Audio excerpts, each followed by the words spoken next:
Hey there, and welcome back to Factario. You've heard of powerful kings. But what if I told you some of them ruled like monsters? In this video, we're counting down 10 of the most ruthless kings in history. And trust me, some of them make movie villains look soft. Let's begin.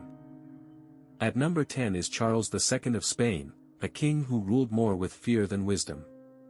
Born from extreme royal inbreeding, Charles suffered from severe deformities and mental instability.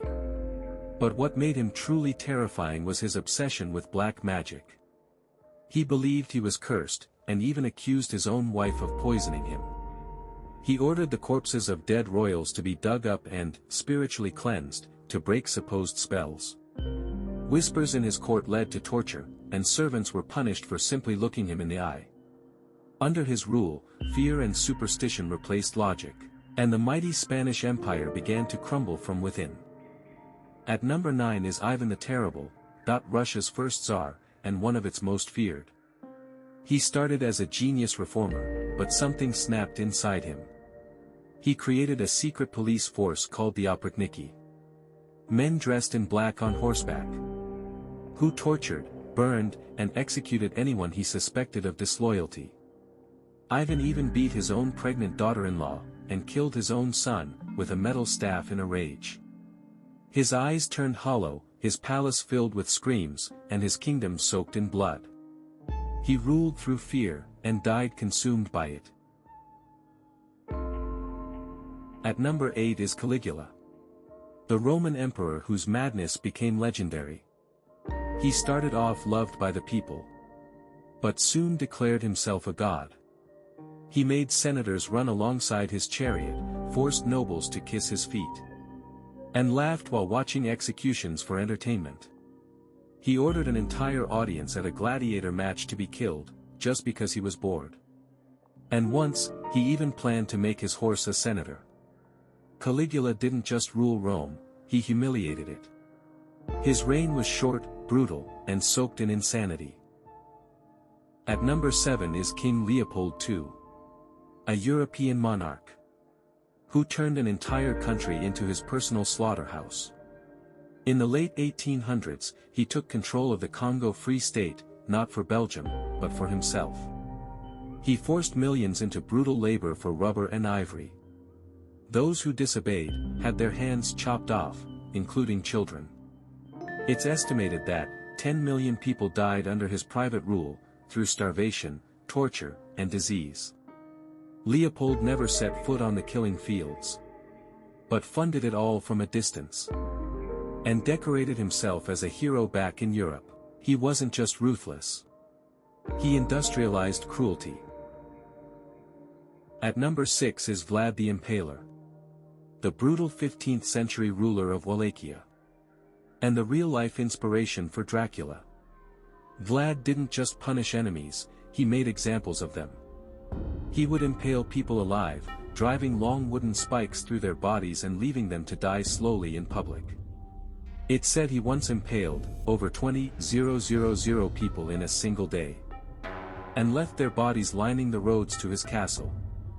So many corpses, even invading armies turned around in fear. To Vlad, cruelty wasn't madness, it was strategy. And he became a legend soaked in blood.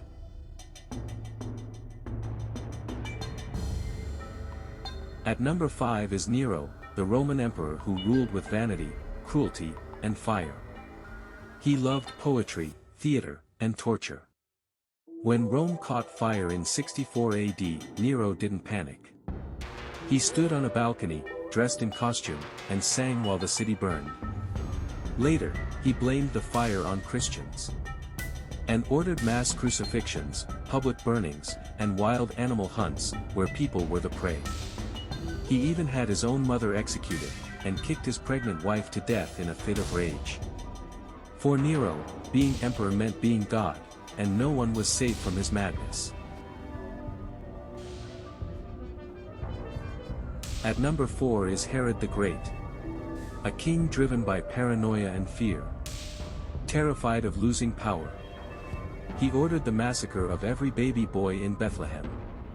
He murdered his own wife, and even his sons, believing they plotted against him.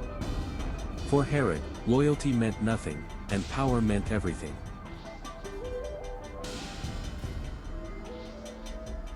At number 3 is Attila the Hun, the barbarian warlord, who terrorized Europe like a storm of fire.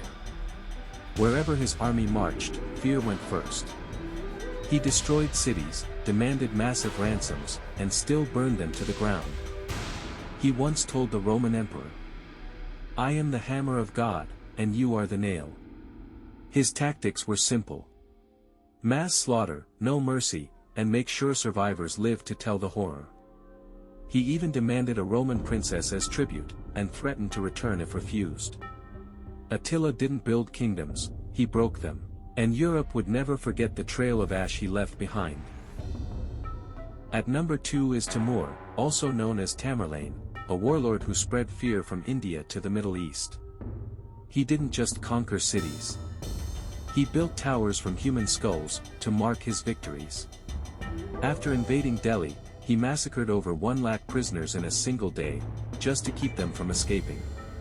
In Baghdad, he stacked 90,000 severed heads outside the gates as a warning to others.